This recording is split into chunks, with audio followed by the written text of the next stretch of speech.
యోహాను సువార్త 19:26, మత్తయి సువార్త 27:46,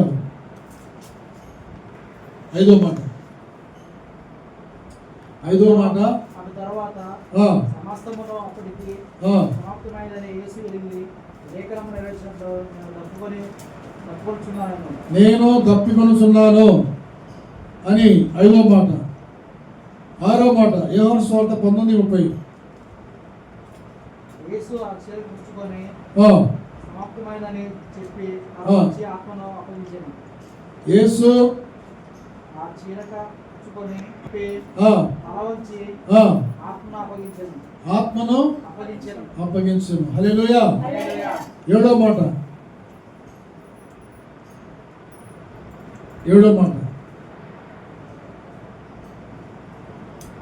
లూకాసు సువార్త 23:46, లూకాసు సువార్త 23:46. అప్పుడు యేసు గొప్ప శబ్దంతో తండ్రి నీ చేతికి నా ఆత్మను అప్పగించుతున్నాను. 7 మాటలు మనం పలికాం. ఒకటి, తండ్రి వీరేమి చేస్తున్నారో వీరికి తెలియదు, అమ్మా ఇదిగో నీ కుమారుడు. రెండో మాట. మూడో మాట, నా దేవా నన్ను ఎందుకు చేయి విడిచితివని. మూడో మాట. ఐదో మాట, నేను తప్పికొనుచున్నాను. ఐదో మాట. ఆరో మాట, సమాప్తమైనది. ఏడో మాట, తండ్రి నీ చేతికి నీ ఆత్మను అప్పగిస్తున్నాను. 7 మాటలు. 7 మాటలు మన హృదయంలో దేవుడు ఫలించి అభివృద్ధి పరచబడిన గాక. ఆమేన్. తలలు వంచండి, ప్రార్థన చేసుకుందాం. లూకాసు సువార్త 23:43, లూకాసు సువార్త 23:43. అందుకు ఆయన నేడు నీవు నాతో కూడా పరదేశులో ఉందువని నిశ్చయముగా నీతో నేను చెప్పుచున్నాను. ఎవరితో చెప్పాడు? దొంగతో చెప్పాడు. దొంగతో చెప్పాడు.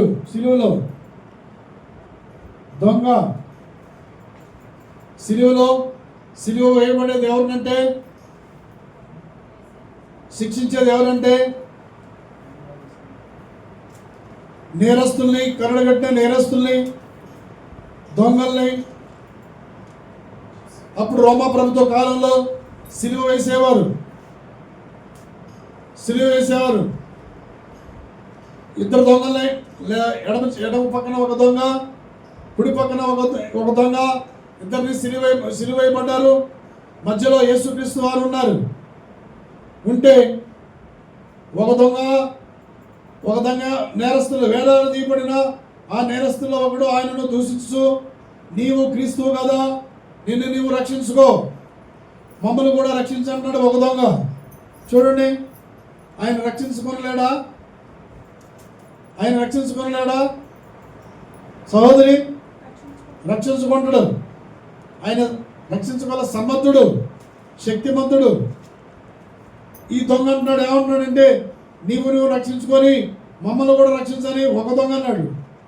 అయితే రెండో దొంగ ఏమంటున్నాడు చూడండి. రెండో వాడు వాడిని గద్దిస్తున్నాడు. ఈ దొంగ ఏం చేస్తున్నాడు? ఆ దొంగని గద్దిస్తున్నాడు. చూడండి, నీవు అదే శిక్షా విధిలో ఉన్నావు, నీవు దేవునికి భయపడవా? మనకైతే ఇది న్యాయమే, మనము చేసిన వాటికి తగిన ఫలము పొందుతున్నాం, కానీ ఈయన ఏ తప్పిదము చేయలేదని రెండో దొంగ ఒప్పుకున్నాడు. చూడండి, కరెక్ట్గా ఒప్పుకున్నాడు. ఈ లోకంలో అబద్ధాలు ఆడతారు, దొంగతనాలు చేస్తారు, కానీ మోసాలు చేస్తారు, కానీ ఒప్పుకోరు. అది నిజంగా చేసినా కానీ దాన్ని ఏం చేస్తారు? అబద్ధాలుగా మార్చేస్తారు. ఈ లోకంలో అది అబద్ధమైనా సరే నిజం మార్చేస్తారు, నిజమైనా సరే అబద్ధంగా మార్చేస్తారు. ఈ లోకంలో కూడా ఈ దొంగ నిజంగా ఏమన్నాడు? అరే బాబు, మనం నేరం చేసాం, దొంగతనం చేసాం, మనం దొంగలం, ఈ శిక్ష మనకు తగును, మనము ఈ సిలువలో వేలాడటం మనకు శిక్ష మనకు తగిందే అని రెండవ దొంగ అంటున్నాడు. మొదటి దొంగ ఏమంటున్నాడు? మొదటి దొంగ ఇది మనకు, ఈ శిక్ష మనకు తగును, ఈ శిక్ష పాపం లేదు, ఏ దోషం లేదు అని రెండో దొంగ మొదటి దొంగను గద్దిస్తున్నాడు. మనం కూడా ఏం చేయాలి? గద్దియాలి. మనం కూడా గద్దిస్తుండాలి తప్పు చేసిన వాళ్ళని. మనం కూడా అబద్ధాలను గద్దించాలి. గద్దించేవరకు వాడు ఏం చేస్తాడు? రెండోసారి అబద్ధం ఆడు, గద్దించడు, ఆ దారిన పోడు. అప్పుడు ఆయనను చూసి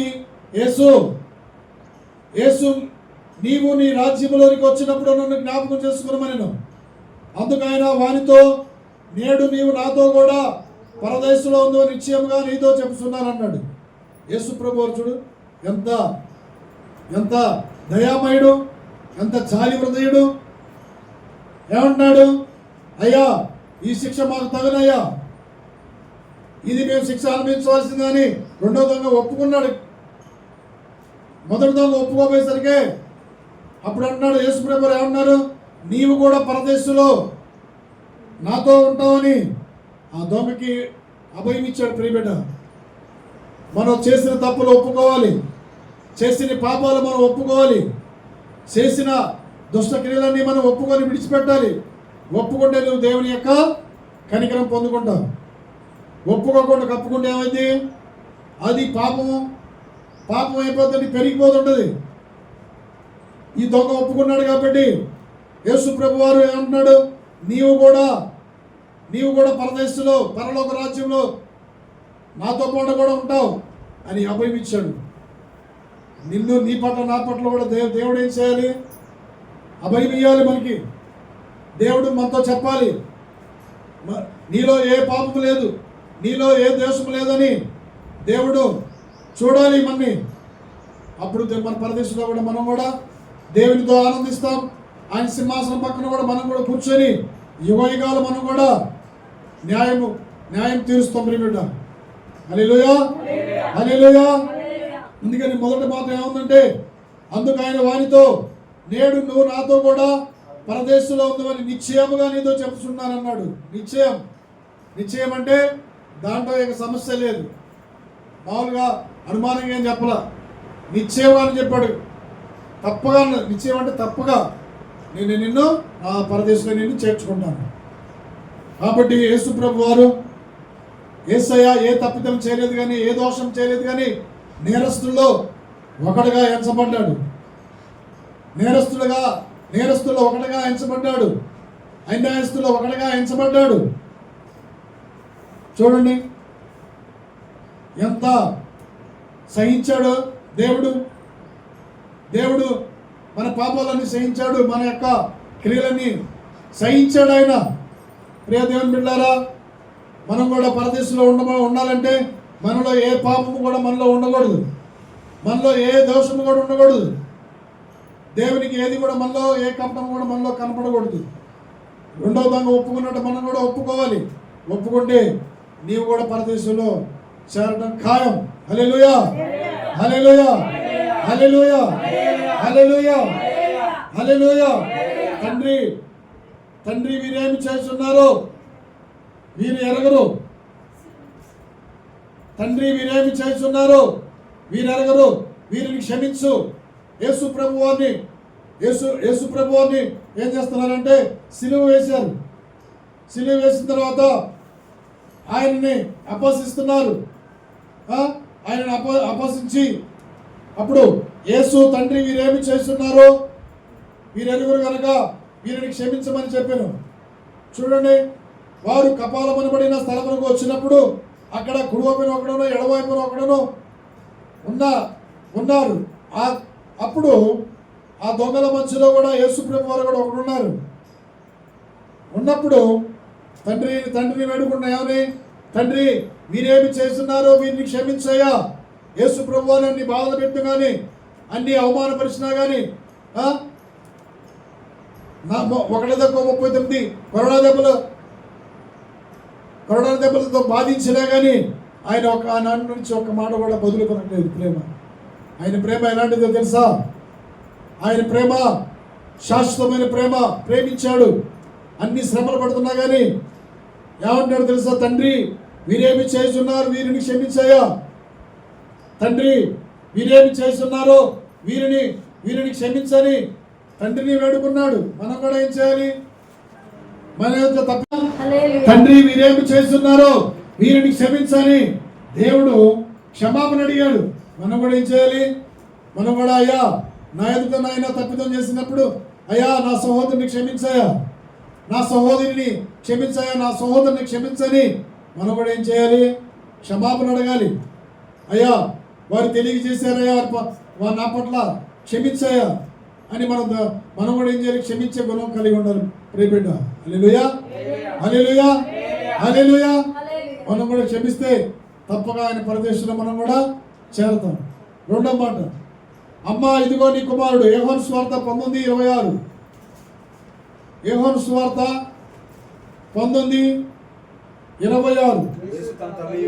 యేసు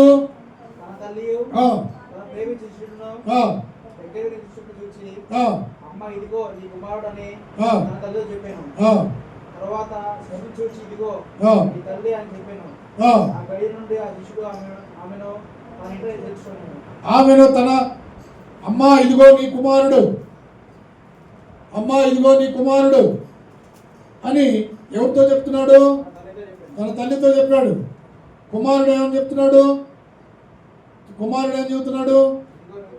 ఇదిగో నీ కుమారుడు అని తన తల్లితో చెప్పాడు. యేసు ప్రభువారు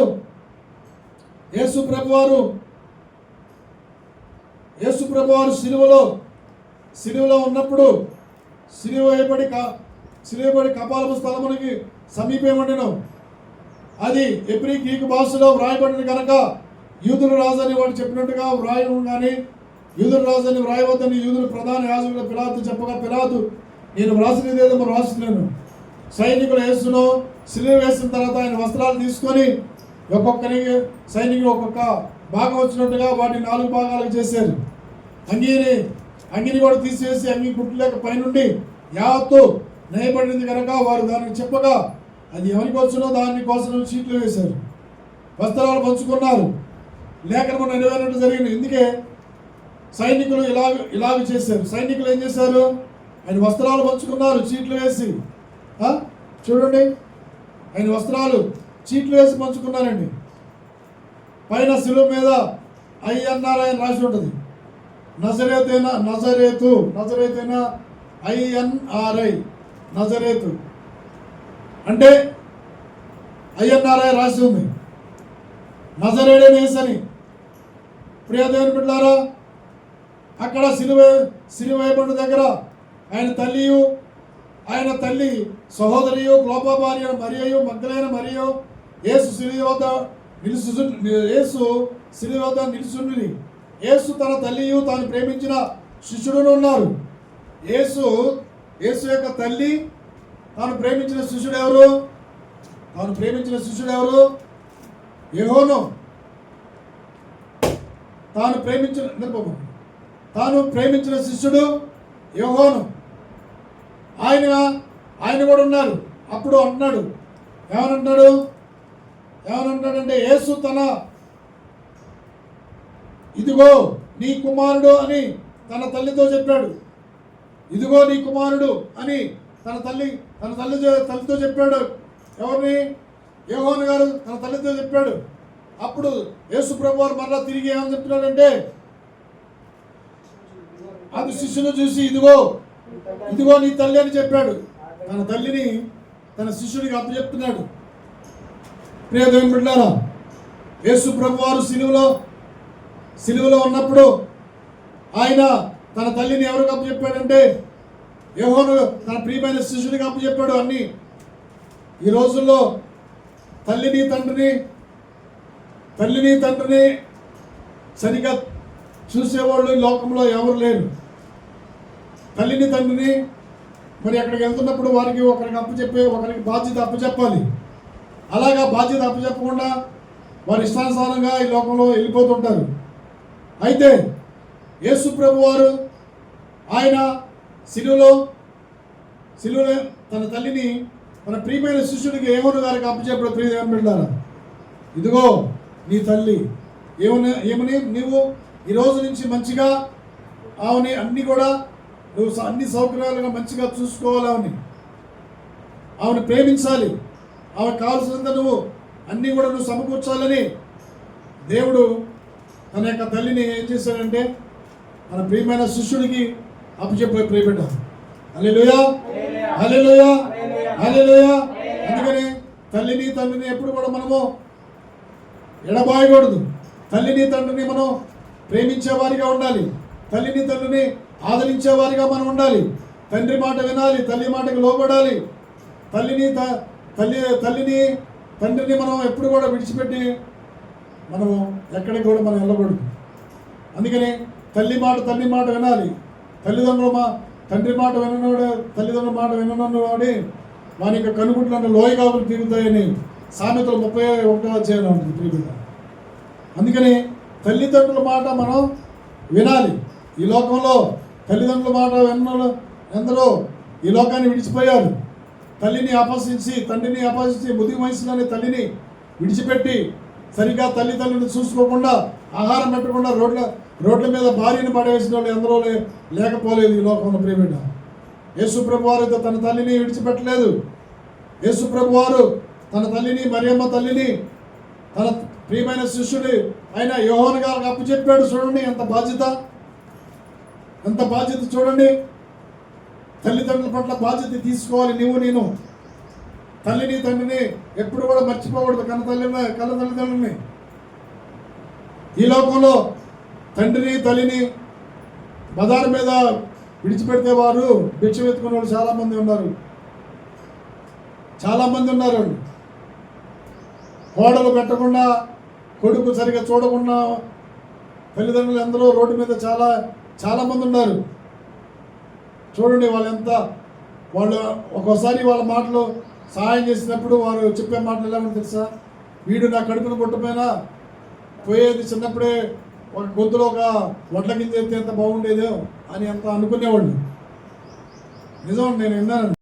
ఈ లోకంలో 33.5 సంవత్సరాలు ఈ లోకంలో ఉండి మరి ఆయన సిలువలో ఉన్నప్పుడు తన తల్లిని మన ప్రియమైన శిష్యుడిగా అప్పచెప్పాడు ప్రియమైన. హల్లెలూయా, హల్లెలూయా, హల్లెలూయా. మనం కూడా ఏం చేయాలి? తల్లిదండ్రుల పట్ల బాధ్యత తీసుకోవాలి. తల్లిదండ్రుల పట్ల మంచి చెడులు మనం తెలుసుకోవాలి ప్రియమైన. అందుకని మొదటి మాట సిలువలో పలికిన 7 మాటలు ఒకటి, తండ్రి వీరేమి చేస్తున్నారో వీరిని క్షమించని. దొంగను క్షమించాడు, నన్ను కూడా క్షమిస్తాడు. ఎప్పుడండి? అయ్యా నా పాపాలు క్షమించాయా, నా ఘోరమైన పాపములు క్షమించాయా, నా వ్యర్థ ప్రవర్తన క్షమించండి, నిన్ను క్షమిస్తాడు. మొదటి మాట. అమ్మా ఇదిగో నీ కుమారుడు అని తన యొక్క ప్రియమైన కుమారుడు యోహాను గారికి అప్పచెప్పాడు బిడ్డ. పేతురు యాకోబు యోహాను గారు. యోహాను గారు పేతురు. తన ప్రియమైన శిష్యుడు ఎవరు? యోహాను గారు అప్పచెప్పాడు. హల్లెలూయా, హల్లెలూయా. మూడో మాట, నా దేవా నా దేవా. మత్తయి సువార్త 27:46. మత్తయి సువార్త 27:46 చదువు. 27:46 చదువు. ఇదిగో నన్ను అప్పగించేవాడు ప్రభు ఇచ్చేవాడు అని చెప్పాను. 27:46 ఇంచుమించు 3 గంటలప్పుడు యేసు ఏలీ ఏలీ లామా సబక్తాని అని బిగ్గరగా కేక వేసెను. ఆ మాటకు నా దేవా నా దేవా నన్నెందుకు చేయి విడిచితివి అని అర్థము. హల్లెలూయా, హల్లెలూయా. మధ్యాహ్నం 3 గంటలకు యేసు ప్రభు వారు సిలువ వేయబడ్డారు. ఉదయం నుంచి 3 గంటల దాకా కూడా వీధిని తిప్పారు. సిలువ భారమైన సిలువ మోసాడు యేసు ప్రభు వారు.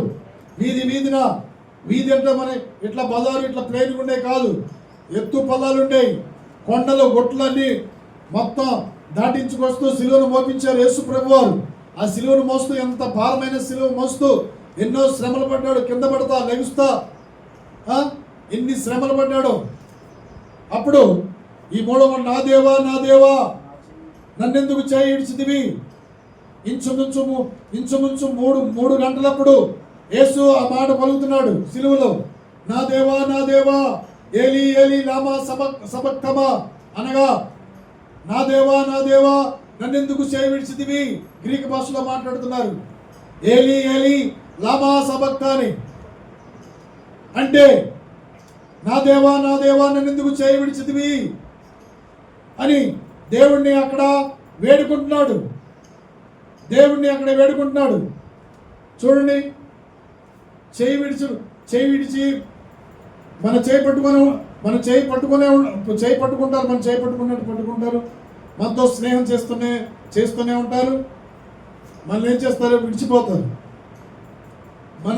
మన చేయి విడిచిపెట్టి వెళ్తారు. అప్పుడు ఎంత బాధ ఉంటుంది. యేసు ప్రభు వారు అంటున్నాడు, ఏమని అంటున్నాడు? నా దేవా నన్ను ఎందుకు చేయి విడిచావు. ఆయన చేయి విడవలేదు. దేవుడు తన ప్రియమైన కుమారుని నలగొట్టుటకు ఆయనకి ఇష్టమైంది. ఎందుకు ఇష్టమైందో తెలుసా? నా పాపములు కొరకు నల్లగొట్టబడాలి. నా పాపములు నా శాపములు తీసివేయబడాలి తన ప్రియ కుమారుని ద్వారా. ఆయన పొందిన గాయాల ద్వారా మనకి స్వస్థత, ఆయన కార్చిన రక్తం ద్వారా మనకి పాప విమోచన. కాబట్టి ఆయన నల్లగొట్టబడుటకు, యేసు ప్రభువు నల్లగొట్టుటకు తండ్రికి ఇష్టమైంది. ఎందుకని? నేను నశించిపోకూడదు, ఈ లోకంలో నీవు నశించిపోకూడదని తనకు నష్టమైన కానీ తన ప్రియకుమారుని కనులారా తన కన్నుల ఎదుట అంత బాధపరుస్తున్నా కానీ తండ్రి సంతోషించాడు కానీ బాధపడలేదు. ప్రియబిడ్డ, తండ్రి సంతోషించాడు కానీ బాధపడలేదు. అయ్యా నన్నెందుకు చేయి విడిచదు అని కేక వేసినా కానీ, నీవు నల్లగొట్టం నాకు ఇష్టం నా ప్రియ కుమారుడా. అందుకనే తండ్రికి ఇష్టమైన కుమారుని ఏం చేస్తారు? తండ్రికి ఇష్టమైన కుమారుని శిక్షిస్తారు ఎప్పుడైనా సరే. అందుకని తండ్రికి ఇష్టమైన కుమారుని శిక్షించాడు. వ్యాధిని అనుభవించును గాను, చూడనున్నదను గాను, వ్యసనాకాంతుడు గాను, దుఃఖాకాంతుడు గాను ఆయన మనందరి కొరకు మారిపోయాడు. ఆయన సొగసైనను స్వరూపమైన లేదు. మొదక దేవన్న గొర్రె పిల్లవలే బొచ్చు కొచ్చిందేవాలంట మౌనుగా ఉన్నట్లు ఉండిపోయాడు. ఆయన ఏమి చేసినా కానీ కొరడాలతో 39 కొరడాల దెబ్బలు ముమ్మారు కొట్టినా కానీ ఆయన ఒక్క మాట కూడా బదులు పలకలేదు. ప్రియబిడ్డ, హల్లెలూయా. మనమైతే ఒక్క దెబ్బ కొడితే ఎంత చురుకు పుట్టింది మనకి. ఎన్ని మాటలు అంటాం మనం, ఎన్ని మన నోటి నుంచి మాటలు వస్తాయి. ఒక్క మాటని చూడు, ఒక దెబ్బ కొట్టి చూడు, అన్ని మాటలు వస్తాయి మనలో నుంచి. ఆయన నోటి నుంచి ఒక్క మాట కూడా బదులు పలకని ప్రేమ. ఆయన ప్రేమ అపారమైంది. ప్రియ దేవుని బిడ్డలారా, నా దేవా నన్ను ఎందుకు చేయి విడిచావు అని దేవుణ్ణి అడుగుతున్నాడు. ఆయన చేయి విడలేదు కానీ ఆయనకి ఇష్టమైంది. తన ప్రియ కుమారుని నల్లగొట్టడకు ఆయనకి ఇష్టమైంది. ప్రియబిడ్డ, ఆయన శిలువలో నలిగి వేలాడటం ఇష్టమైంది. ఆయన 39 కొరడా దెబ్బలు తింటం ఆయనకి ఇష్టమైంది. విలువైన రక్తం కాచాడు. తన ప్రాణాన్ని శిలువలో బలిగా అర్పించాడు. గొల్గొతా కొండపై, ఆ గొల్గొతా కొండ అన్ని రాళ్ళు రప్పలే ఉంటాయి. చాలా ఎత్తులో ఉంటుంది. అది కపాలం ఎలా ఉంటుంది? కపాలం అది ఆకారంలో ఉంటుంది. కపాలం ఆకారంలో ఆ గొల్గొతా కొండపైన భయంకరమైన కొండ, అది భయంకరమైన ఎండ. ఆ ఎండాళ్ళలో పడుతా లెగుస్తా మరి యేసు ప్రభు వారు నిన్ను నన్ను రక్షించడం కొరకు, నిన్ను నన్ను ఆయన సింహాసనం పైన కూర్చోబెట్టుటకు, నిన్ను నన్ను నిత్యరాజ్యంలో స్వాస్థ్యమే ఇవ్వట కొరకు యేసు ప్రభు వారు బలియాగం అయిపోయాడు. ప్రియబిడ్డ, నీవు ఎంతైనా తెలుసుకోవాల్సిన ప్రాముఖ్యమైన విషయాలు కాబట్టి మనం ఈ వాక్యాన్ని మన హృదయంలో ఉంచుకొని ప్రతిరోజు కూడా తలపోస్తూ, అయ్యా నా పాపముల కొరకు నువ్వు ప్రాణం పెట్టావయ్యా, నేను అనుభవించవలసిన శిక్ష నువ్వు అనుభవించావయ్యా, నేను భరించాల్సిన రోగం నువ్వు భరించావయ్యా. చూడండి, ఆయన భరించాడు, మన ఎన్ని కూడా ఆయన పైన వేసుకున్నాడు. బిడ్డ, నా దేవా నన్నెందుకు చేయి విడిచిదివి? నా దేవా నన్నెందుకు నువ్వు చేయి విడిచిదివి? అర్థము. వెంటనే వారిలో ఒకడు పరిగెత్తుకుని పోయి స్పంజి తీసుకొని చిరకాల ముంచి రెల్లును తగిలించి ఆయనకు త్రాగనిచ్చును. తక్కిన వారు ఓరకుండి, ఏలియా అతనిని రక్షించలేమో, రక్షించ చూడమని యేసు మరలా బిగ్గరగా కేక వేసి ప్రాణం విడిచింది.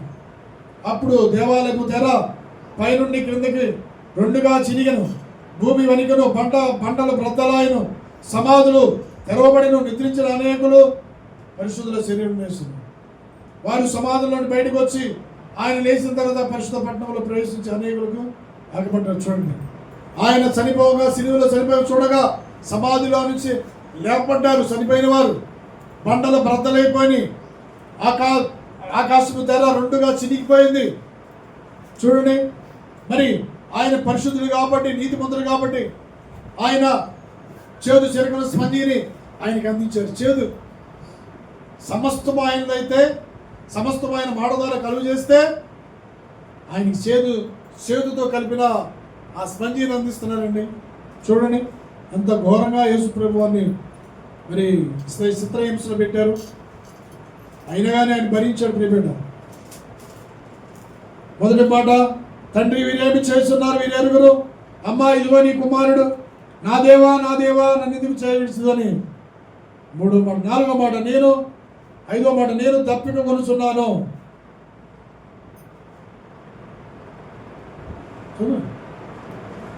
యోహాను సువార్త 19:28.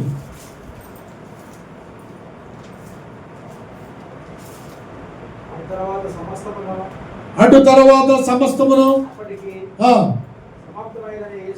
సమాప్తమైనది యేసు ఎరిగి లేఖనము నెరవేరినట్లు నేను దప్పికొనుచున్నాను.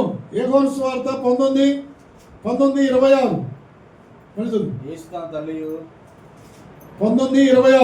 యేసు తన తల్లియు తన ప్రేమించిన శిష్యులను దగ్గర నిలిచి చూచి, అమ్మా ఇదిగో నీ కుమారుడు తల్లితో చెప్పాను.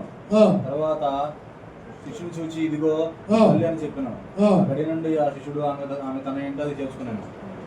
తన ఇంట చేర్చుకున్నాడు. అది కాదు యోహాను సువార్త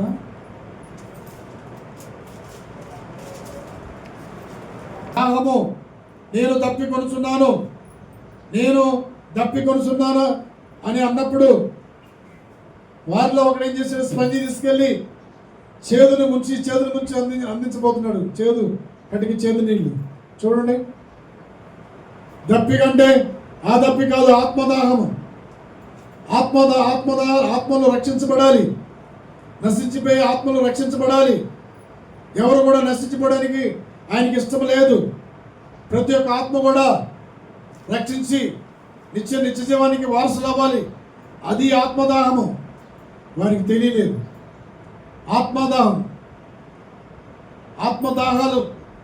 ఆత్మదాహం ఉంటుంది. ఈ లోకంలో దాహం ఉంటుంది. మరి ఆత్మదాహం అంటే మనం అనేకులను నశించే వారికి మనం రక్షణ సువార్తను ప్రకటించాలి. అనేకుల్ని మన సంఘంలో చేర్చబడాలి. అనేకుల రక్షణ సువార్తను ప్రకటించి యేసే రక్షకుడు, నిజదేవుడు, గొప్ప దేవుడు అని వారికి మనం సువార్తను ప్రకటించి దేవునికి మనం అప్పచెప్పాలి. ప్రియబిడ్డ, అది ఆత్మదాహము. ఆత్మదాహాన్ని యేసు ప్రభు వారు దాహం ఏంటో తెలుసా? ఆత్మదాహము. దొంగలు మారాలి, వ్యభిచారులు మారాలి. ఈ లోకంలో ఉన్న సమస్త జనం మారాలి. ఈ లోకంలో మారితేనే ఆయనకి దాహం తీరింది. కానీ వారు ఎన్ని నీళ్ళు ఇచ్చినా కానీ, ఎన్ని చేదు నీళ్ళు ఇచ్చినా కానీ దాహం తీరదు.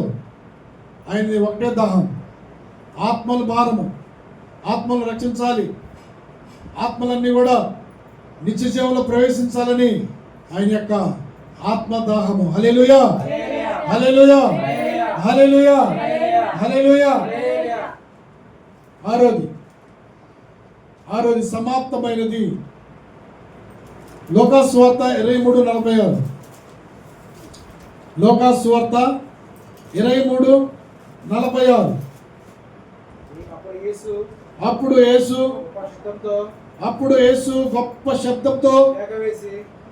యేసు గొప్ప శబ్దంతో తండ్రి నీ చేతికి నా ఆత్మను నీ చేతికి నా ఆత్మను అప్పగించుచున్నాననను. అప్పగించుకున్నస్తున్నానను ఆయన ఇలాగ చెప్పి ప్రాణం విడిచెను. శతాధిపతి జరిగింది చూచి ఆ, ఈ మనుషుడు నిజముగా నీతిమంతుడై ఉండెనని ఆ. చెప్పి దేవుని మహిమపరచెను. ఆ, చూచుటకే కూడి వచ్చిన ప్రజలందరూ జరిగిన కార్యమును చూచి ఆ. రొమ్ము కొట్టుకొనుచు తిరిగి వెళ్ళిరి. ఆ, ఆయనకు నెలవైన వారందరూ ఉమ్. గలియల నుండి ఆయన నెల నెలవైన ప్రమాణమే 3 గంటలకు 3 గంటలు మొదలుకొని ఆ దేశమంతటా చీకటి కమ్ముతుంది. సూర్యుడు అదృశ్యమైపోయాడు. గర్భాలయము తెర నడిమికి చినిగిపోయింది. అప్పుడు యేసు గొప్ప శబ్దంతో కేకవేసి తండ్రి తండ్రి నీ చేతికి నా ఆత్మను అప్పగించుకొనుచున్నాను. తండ్రి నీ చేతికి నా ఆత్మను అప్పగించుకుంటున్నానని కేక వేశాడు. పెద్ద కేక వేశాడు. చూడండి, చనిపోయే ముందు మా ఊళ్ళో చాలామంది కూడా చనిపోయి పెద్ద కేక వేసి చనిపోయిన చాలామంది ఉన్నారు. పెద్ద కేక వేసి యేసు ప్రభు వారు కూడా పెద్ద కేక వేసి తండ్రి నీ చేతికి నా ఆత్మను అప్పగిస్తున్నాను. తండ్రి నీ చేతికి నా ఆత్మను అప్పగిస్తున్నాను.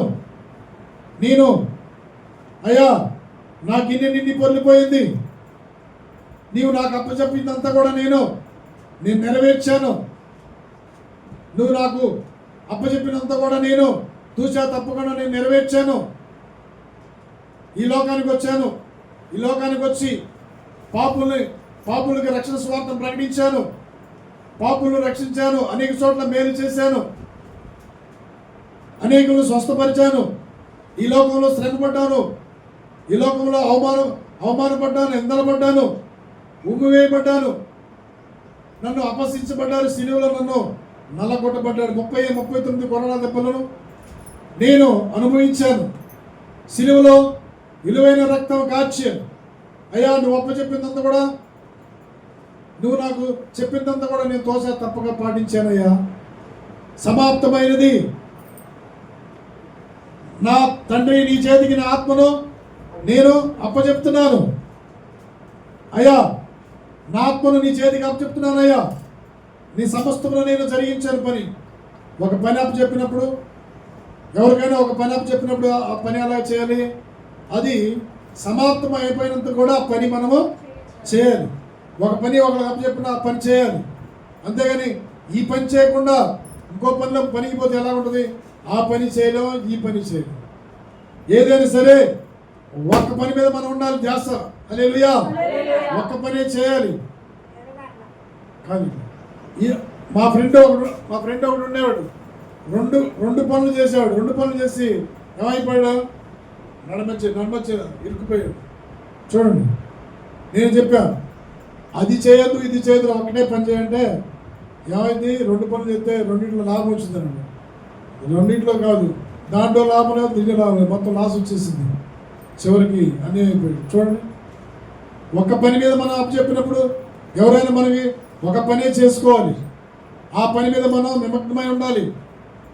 ఆ పని మనకు అప్పచెప్పినప్పుడు ఒక అధికారులు మనకు పని అప్పచెప్పినా కానీ, తల్లిదండ్రులు పని అప్పచెప్పినా కానీ మనం ఏం చేయాలి? ఆ పని నమ్మకంగా పని చేయాలి. నమ్మకంగా పనిచేస్తే నమ్మకమైన వారికి మెండేళ్ల దీవెనలో కొమ్మలిస్తాయని దేవుడు వాక్యం సెలవుస్తుంది. ప్రేమిడ హల్లెలూయా, హల్లెలూయా. కాబట్టి మనం నమ్మకంగా ఉండాలి. అన్నిట్లో నమ్మకం ఉంటే దేవుడు నువ్వు దీవెనలో నీ కుటుంబం నీ పొందుకుంటావు. దేవుడు నీ కుటుంబం మీద ఆశీర్వాదాలు కొమ్మలిస్తాడు. ప్రేమిడ యేసు ప్రభు వారు తన తండ్రి చెప్పిందంతా కూడా నమ్మకముగా నెరవేర్చి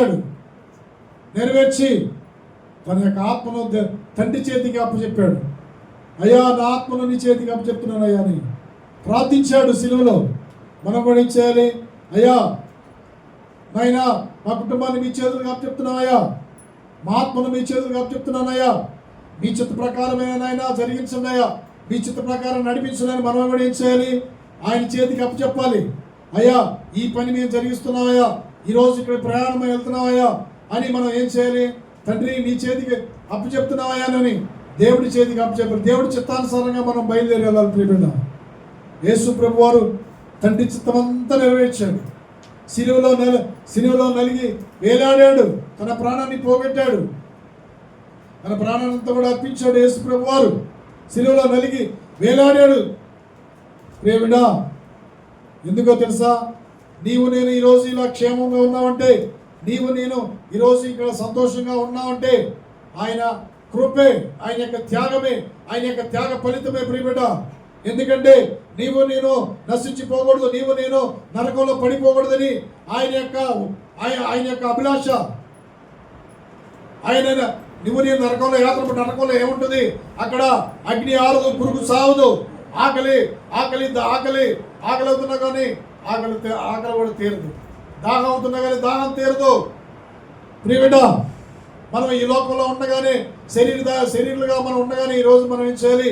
యేసుక్రీస్తు రక్షకుడు, గొప్ప దేవుడని ఆయన్ని అంగీకరించు. నీ యొక్క జీవితాన్ని, నీ యొక్క ఆత్మను ఆయనకి అప్పచెప్పుకో. నీ కుటుంబాన్ని ఆయనకి అప్పచెప్పుకుంటే నీవు క్షేమముగా నీ జీవితాన్ని వెళ్ళబుచ్చుతావు. యేసు ప్రభు వారు ఎందుకో తెలుసా ఈ లోకానికి వచ్చింది? పాపులను రక్షించడం కొరకు ఈ లోకానికి వచ్చాడు. నశించిపోయేదాన్ని వెతికి రక్షించకు ఈ లోకానికి వచ్చాడు. పాపం అనగా ఆజ్ఞ అతిక్రమించడమే పాపము. యేసు ప్రభు వారు తన కుమారుని, తన ప్రియమైన కుమారుని రూపంలో కలుగు చేసి, తన రూపంలో కలుగు చేసి నరుడి యొక్క ఆలోచనలు, ఊహలు, తలంపులు కూడా అన్ని చెడ్డవై కాబట్టి ఈ భూలోకం చెడిపోయింది. చూసినప్పుడు దేవుడు తొంగి చూసినప్పుడు ఈ భూలోకం చెడిపోయిందని ఆయన తన యొక్క ముద్దుల కుమారుని, ఏకైక కుమారుని ఏం చేశాడు తెలుసా? ఈ లోకానికి పంపించాడు. ప్రియబిడ్డ, నీ కొరకు నా కొరకు. హల్లెలూయా, హల్లెలూయా.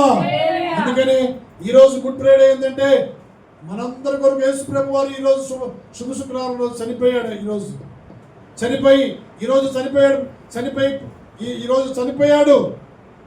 ఈరోజు సమాధిలో పాతి పెడతారు. ఈరోజు సమాధిలో ఉంచబడతారు. ఈరోజు హల్లెలూయా, హల్లెలూయా, హల్లెలూయా, హల్లెలూయా. నిన్ను నన్ను నరకం నుంచి తప్పించాడు, నిన్ను నన్ను పాతాళం నుంచి తప్పించాడు. ఆయన విలువైన రక్తం కార్చాడు, 5 గాయాలు పొందాడు నీ నా పాపం కొరకు. సిలువ మన తలంపుల ద్వారా ఆయన తన శిరస్సు మీద ముళ్ళ కిరీటం ధరించుకున్నాడు. ఆయన సొగసైన స్వరూపమైన లేదు. చూడండి, ఆయన సొగసైన స్వరూపము లేదు. మనం ఒక్కరోజు ఆహారం తినకపోతే నీరసమైపోతాం. ఆయన్ని ఉదయకాలం నుంచి మధ్యాహ్నం రమారమి 3 గంటల దాకా కూడా వీధిని తిప్పారు. చూడండి, చివరికి చేదు చెరగని అందిస్తున్నాడండి. అందిస్తున్న మహాన్ సార్వభౌముడు, సర్వాధికారి, సర్వశక్తిమంతుడు, సర్వభూమికి మహారాజు అయిన దేవాది దేవునికి చేదు నీళ్ళు అందిస్తున్నాడు. ఆయన చేసిందంతా, ఆయన సమస్తమును జరిగించాడు. ఆయన భూమి మీద సమాప్తమైనది, తండ్రి సమాప్తమైందని తన తండ్రి చేతికి తన ఆత్మను అప్పచెప్పాడు. ప్రియమైన హల్లెలూయా, హల్లెలూయా, హల్లెలూయా. పిలాతు కూడా ఏం చెప్పాడంటే లోకాసు వార్త 23 అధ్యాయము, లోకాసు వార్త 23 అధ్యాయము 33 చదమ్మా. వారు కపాలమడిమైన స్థలమునకు వచ్చినప్పుడు అక్కడ కుడివైపున ఒకడును ఎడమవైపున ఒకడును ఆయనతో కూడా సిలువ వేసిరి. తండ్రి వీరేమి చేస్తున్నారు? కనుక వీరు క్షమించమని చెప్పాను. ఆయన వస్త్రములను పంచుకున్నట్టుగా చీట్లు వేసిరి. ప్రజలు నిలవబడి చూచుండ్రి. అధికారులను వీడు ఇతరులను రక్షించను, వీడు దేవుడు ఏర్పరచుకున్న క్రీస్తు అయిన యెడల తన్ను తాను రక్షించుకునని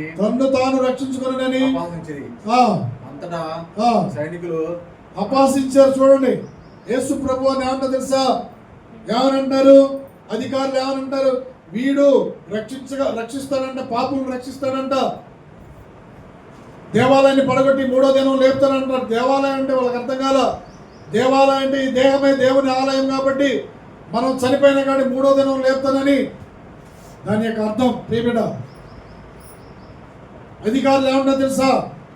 ప్రజలు నిలబడి చూస్తుండగా అధికారులు వీడు ఇతరులను రక్షించను, వీడు దేవుడు అర్పించుకునే వాడు క్రీస్తు అయిన తను తాను రక్షించుకున్నాడని అపహసిస్తున్నారు, వ్యంగ్యంగా మాట్లాడుతున్నారు, నవ్వుతున్నారు.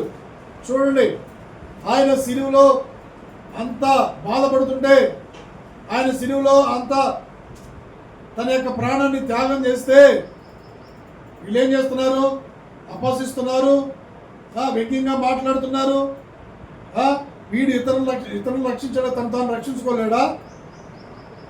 రక్షించుకుంటాడు ఆయన. ఆయన ఒక మాట పలికితే చాలు ఎంతమంది సైన్యం వస్తారు తెలుసా? 72,000 మంది సైన్యం వస్తారు, దేవదూతలు వస్తారు. ఆయన కనుక వేడుకుంటే ఆయన రక్షించుకోలేడా? రక్షించుకుంటాడు. అది లేఖనం కాదు కదా. ఆయన చనిపోవాలి, 3 దినాలు సమాధిలో ఉంచబడాలి, 3వ దినం లేపబడాలి. అది అప్పుడేంది? ఈరోజు ఈస్టర్. అది 3వ దినం లేచేది ఆదివారము, ఈస్టర్. ఈరోజు గుడ్ ఫ్రైడే, దేవుడు చనిపోయిన రోజు.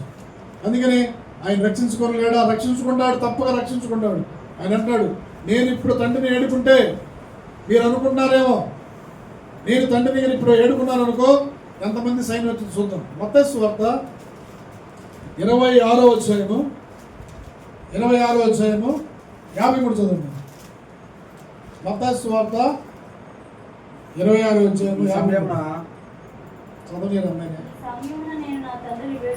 ఈ సమయమున నా తండ్రిని వేడుకొనలేననియు వేడుకొని ఎడల ఆయన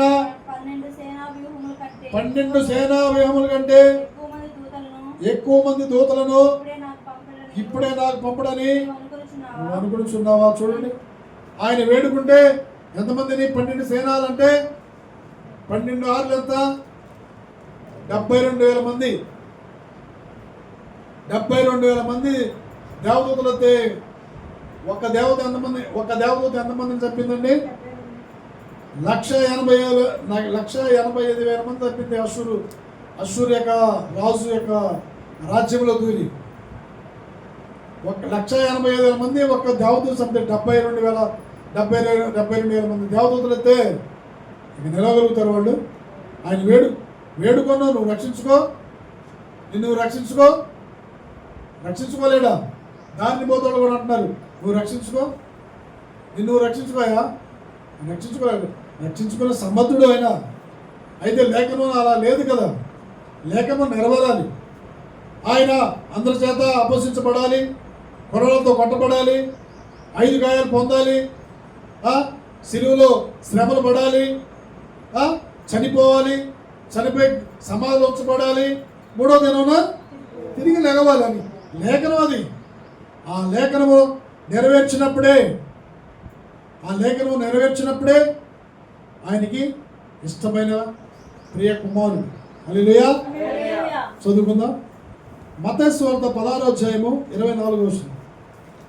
మత్తయి సువార్త 16వ అధ్యాయము 24వ వచనం. అప్పుడు యేసు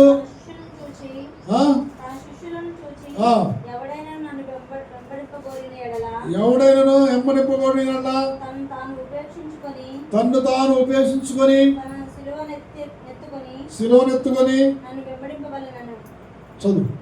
తన ప్రాణము రక్షించుకోరువాడు దాన్ని పోగొట్టుకొనును, నా నిమిత్తము తన ప్రాణం పోగొట్టుకొనివాడు దాన్ని దక్కించుకొనును. ఒక మనుషుడు లోకమంతయు సంపాదించు. 24వ వచనం. అప్పుడు యేసు తన శిష్యులను చూసి ఎవడైనా నన్ను వెంబడింపబోని యెడల తన్ను తాను ఉపేక్షించుకొని శిలువనెత్తుకొని నన్ను వెంబడింపవలెను. తన ప్రాణమును రక్షించుకొనగోరువాడు దాన్ని పోగొట్టుకొనును, నా నిమిత్తము తన ప్రాణం పోగొట్టుకొనివాడు దాన్ని దక్కించుకొనును. ఒక మనుష్యుడు లోకమంతయు సంపాదించుకొని తన ప్రాణమును పోగొట్టుకంటే అతనికి ఏమి ప్రయోజనము? ఒక మనుషుడు తన ప్రాణమునకు ప్రతిగా నేనేమియగలడు? మనుషుల కుమారుడు తన తండ్రిని మహిమ గలవాడే. యెరూషలేముకు వెళ్ళి పెద్దల చేతను, ప్రధాన యాజకుల చేతను, శాస్త్రుల చేతను అనేక హింసలు పొంది చంపబడి 3వ దినమున లేచుట అగత్యము. నేను 3వ రోజు నేను లెగుస్తానని చెప్పాడు ఆయన. 3వ దినమున నేను లెగుస్తానని చెప్పాడు ఆయన. తప్పనిసరిగా 3వ దినం లెగుస్తాడు. లేచాడు, తండ్రి కుడి పార్శ్వన కూర్చొని ఉన్నాడు. కూర్చొని ఉండి 12 సింహాసనం మీద ఆయన తీర్పు చెప్తున్నాడు. ఆయన సింహాసనం మీద కూర్చొని, ఆయన సింహాసనము తరతరములు ఉంటుంది. ఆయన సింహాసనము తరతరములు ఉంటుంది, 1000 తరముల వరకు ఆయన యుగయుగాలు ఆయన రాజ్యము నిలుతాడు. ప్రియబిడ్డ, ఆయన చనిపోవాలి, ఈ లోకానికి రక్షకుడు రావాలి, మరియమ్మ తల్లి గర్భంలో జన్మించాలి, అనేక శ్రమలు పడాలి, బాధలు పడాలి, అనుభవించాలి, సిలువలో నలిగి వేలాడాలి, రక్తం కార్చబడాలి, 5 గాయాలు పొందాలి. ఇవన్నీ కూడా దేవునికి ఇష్టమైంది. దేవుని యొక్క ప్రణాళిక, దేవుని యొక్క సంకల్పం ఇది. ఆయన ప్రణాళిక నెరవేర్చుకున్నాడు. ఆయన సంకల్పం ఆయన పట్ల నెరవేర్చబడది. చనిపోయాడు, 3వ దినం సమాధిలో ఉంచబడతాడు. ఈరోజు సమాధిలో ఉంచబడిన రోజు. మళ్ళా నేను 3వ రోజు తిరిగి లేస్తానని చెప్పాడు. కనుక మనము 7 మాటలు కూడా మనం ఏం చేయాలి?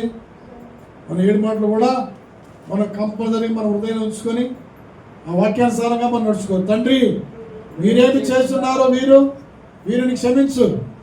అమ్మా ఇదిగో నీ కుమారుడు, అమ్మా ఇదిగో నీ కుమారుడు, నా దేవా నన్ను చేయవలసింది, నేను తప్పికొనుచున్నాను, సమాప్తమైనది. తండ్రి, నీ చేతికి నా ఆత్మను అప్పచెప్తున్నాను, నీ చేతికి నా ఆత్మను అప్పచెప్తున్నానని ఇవన్నీ శిలువలో 7 మాటలు పలికాడు. ప్రియబిడ్డ, హల్లెలూయా, హల్లెలూయా, హల్లెలూయా, హల్లెలూయా. కాబట్టి మనము 3వ రోజు ఈస్టర్ పండుగ మనం జరుపుకుంటాం. ఆయన 3 దినాలు సమాధి ఉంచబడి 3వ దినాన తిరిగి లేస్తాడు. ఆయన చెప్పింది నెరవేరుస్తాడు. 3వ దినం తిరిగి లేచాడు. అందరికీ మొదటగా మగ్దలేని మరియకి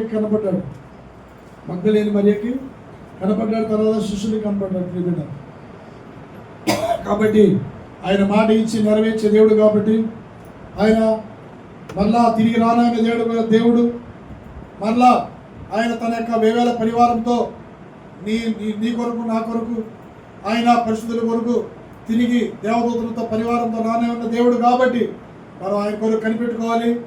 ఆయన కొరకే మనం ఎదురు చూడాలి. ఈ లోకంలో ఎన్ని శ్రమలు వచ్చినా, ఎన్ని బాధలు వచ్చినా, కష్టాలు వచ్చినా ఇవన్నీ కూడా ఎన్న తగినవి కాదు. కాబట్టి మనం యేసు వైపు చూస్తూ ఆయన మార్గంలో మనం నడుచుకోవాలి. యేసు వైపు చూస్తూ ఆయన వెంటే మనం నడుచుకోవాలి. ప్రియబిడ్డ, ఆయన వాక్యానుసారంగా మనం జీవించాలి. ఆయన వాక్యానుసారంగా మనం బ్రతికితే మనం కూడా యుగయాగాలు ఆయనతో కూడా మనము సింహాసనం పైన కూర్చొని మనం రాజ్యాన్ని వెళ్తాం. ప్రియబిడ్డ, మనం కూడా సింహాసనం కూర్చొని దేవదూతలకు మనం తీర్పు తీర్పుతామంట. మనం దేవదూతలకి మనం ఏం చేస్తాం? తీర్పు తీర్చేవారిగా ఉంటామంట. కాబట్టి దేవదూతలకు నేను తీర్పు తీర్చాలంటే ఈ భూమి మీద బ్రతుకున్నంత కాలం కూడా మనం ఎలా జీవించాలి? పరిశుద్ధముగాను, నీతిగాను, యథార్థముగాను, భక్తితోనూ, భయంతోనూ మనం ఏం చేయాలి? బ్రతకాలి. ఇచ్చిన రక్షణ మనం కాపాడుకోవాలి. ఇచ్చిన రక్షణ కాపాడుకొని ఆయన కొరకు మనం కనిపెట్టుకొని ఉండాలి. ఆయన కొరకు కనిపెట్టుకున్నవారు ఎవరు కూడా సిగ్గుపడరు. ఆయన కొరకు ఎదురు చూసేవారు నూతన బలం పొందుతారు. పక్షరాజు యవనములే తన యవనమును క్రొత్తదనట్టు మేలుతో నింపుతాడు. ఆయన దినదినం మేలుతో నింపుతాడు. కాబట్టి ఆయన కొరకు మనం ఎదురు చూడాలి. హల్లెలూయా. అందుకని ఆయన కొరకు మనం ఎదురు చూస్తే ఎవరు కూడా మనం సిగ్గుపడవు. ఎదురు చూడాలి, కనిపెట్టుకోవాలి, మనం సిద్ధపడి ఉండాలి. హల్లెలూయా, హల్లెలూయా, హల్లెలూయా, హల్లెలూయా, హల్లెలూయా. కాబట్టి మనము ఎవరి కొరకు కనిపెట్టుకోవాలండి? దేవుని యేసయ్య కొరకు మనం కనిపెట్టుకుంటాం. ఈ లోకంలో దేనికి కనిపెట్టుకోకూడదు. మనం దేని కొరకు మనం అటు ఇటు చూసినా కానీ మనం ఈ లోకంలో విడవబడతాం. ప్రియబిడ్డ, ఆయన మధ్య ఆకాశంలో రానే ఉన్న దేవుడు. కన్ను రెప్పపాటులో నేను మారాలి. హల్లెలూయా, హల్లెలూయా, హల్లెలూయా. దేవుడి వాక్యాన్ని మనందరం 7 మాటలు మనందరం హృదయంలో ఫలించి అభివృద్ధి పరచబడును గాక. ఆమేన్, ఆమేన్, ఆమేన్. హల్లెలూయా, హల్లెలూయా.